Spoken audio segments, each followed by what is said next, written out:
G'day folks, today in this video we're going to be taking a look at some underwater housing for your Osmo Action. We're going to discuss whether you even need one, and we're going to do some tests on it to see how it performs. So let's just jump right in and take a closer look.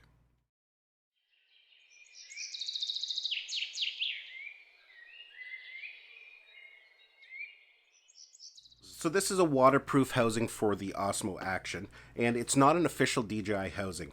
And that kind of brings up a very interesting point. DJI tends to slack when it comes to accessories for some of their products. When they launch a new product, sometimes they'll tease you with promos of it, or they'll even have it listed on their website, but they'll have it listed as out of stock, and sometimes it's weeks or even months before they have it in stock. I can imagine the logistics for a company like DJI getting everything ready, all the accessories, but it really leaves the market open for some third-party companies to come in and take away some of their profits. Case in point, dive housing or protective housing for the Osmo Action. DJI should have had their own brand available on launch day, and I do believe one is coming, but in the meantime, third-party manufacturers are going to reap the benefits. Anyways, let's just open it up here, we'll check it out, and we'll see how things work. First of all, in the package, we get some anti-fog inserts. I'm not quite sure how many are in there. It looks to be about 10, 8 to 10. So we've got the waterproof housing here.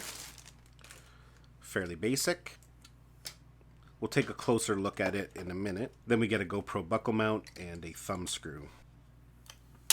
So what are these waterproof housings for? The Osmo Action is already waterproof. Why do you need an external housing for it? These were very important back in the day when GoPros were not waterproof. You had to put them in a housing in order to take them underwater. The waterproof capabilities of these action cameras are kind of limited. Off the top of my head, I think it's 11 meters. And for the most part, that's more than sufficient for the average person. But if you're a scuba diver, you definitely need to put it in a housing to be able to go down deeper. But these waterproof housings actually go beyond that, and they're handy for a lot of other different situations. First of all, if you put your Osmo Action in there, it's just going to give it some more protection. If you're going to be doing anything with a little bit of risk, definitely having it in one of these can save you a lot of money by having to replace your whole camera. For example, say you're going to be mounting this to a skateboard and you're going to be doing some tricks to kind of get some cool shots. Things don't always go as intended, and if you happen to shatter your lens here, that's not a big fix. You can buy these replacement lenses here for $15 on the DJI website. However, if you shatter the front screen or the back screen, it's going to be a lot costlier to repair that, if you can even repair it. You know, even if you're just carrying it around in your hand and you happen to drop it on concrete, chances are you're going to do some significant damage to it. A housing like this can take a lot of the impact, so if you're going to be doing something where you're going to be chancing maybe knocking this around a bit, having it in a housing will give you that little extra protection. Now here's an example. I don't know if maybe you've already seen this video on my channel.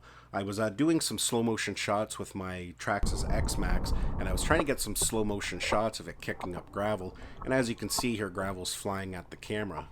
Again, if gravel had hit this lens and scratched it or cracked it, I could replace it fairly inexpensively. But if the gravel had hit this lens and cracked it, then I'd be in a little bit more trouble. So even a situation like that, it's good to have one of these housings. So to install it, it's pretty basic. We just undo the latch. That's actually a pretty good seal on there. Then we just place the Osmo Action inside, and then we seal it back up. So just like that, we have an extra layer of protection on our camera. It has the finger mounts built into the bottom, so you can still easily attach it to all your GoPro accessories. We have our power button on the left-hand side there, and our record button on the right-hand side. And of course, we have a button on the side there. So we can power it on. We can use the quick switch button at the side to cycle through like normal. We can stop and start recording. Now, one thing to remember is that when it's inside there, the back touch screen is not usable. We can switch over to our front screen by holding the quick switch. So yeah, now at this point what I want to do is go out and test it out. Unfortunately, at this point the only way I can test it is our daughter's kiddie pool out in the backyard. But what I'm going to do is a couple different things. I'm going to put some paper towel inside it, and I'm going to put it in the water and shake it around very vigorously. It's one thing just to dip something in water and pull it out and have it work. The force that's going to be on the seals when it's moving around vigorously is going to be a lot greater, so that will help determine whether these seals are going to be good or not. Now, if it does get a little bit of water in it, not the end of the world because it is waterproof inside there as well, so you've just got that extra layer of protection. And the last thing I'm going to do is submerge it for a couple hours and then pull it back out to see if any water has leaked. Again, when things are in the water for a great deal of time, it has a better chance of moisture getting in there. So I'm just going to head out and do that now, and we'll see how it does.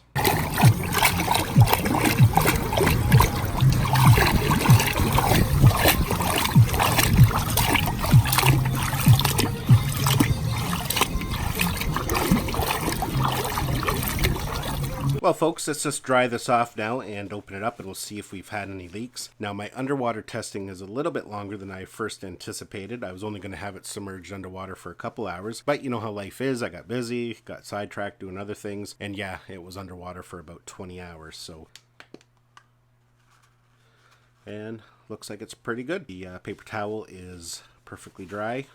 No water spots, no dampness. And I think I forgot to mention at the beginning of this video, but this waterproof housing for the Osmo Action is capable of going down to 60 meters, so that's pretty deep. So yeah, folks, that is the Skyreat underwater housing for the Osmo Action. Not a bad little accessory for the price, just if you want to add a little bit of extra protection for your Osmo Action, or you're going to be going diving or being in water quite a bit. It does work well and will give you an extra layer of protection for your camera. Thanks a lot for watching this video. Give it a thumbs up if you enjoyed it. Don't forget to subscribe to my channel so you don't miss any of our upcoming videos, and we'll see you in the next one.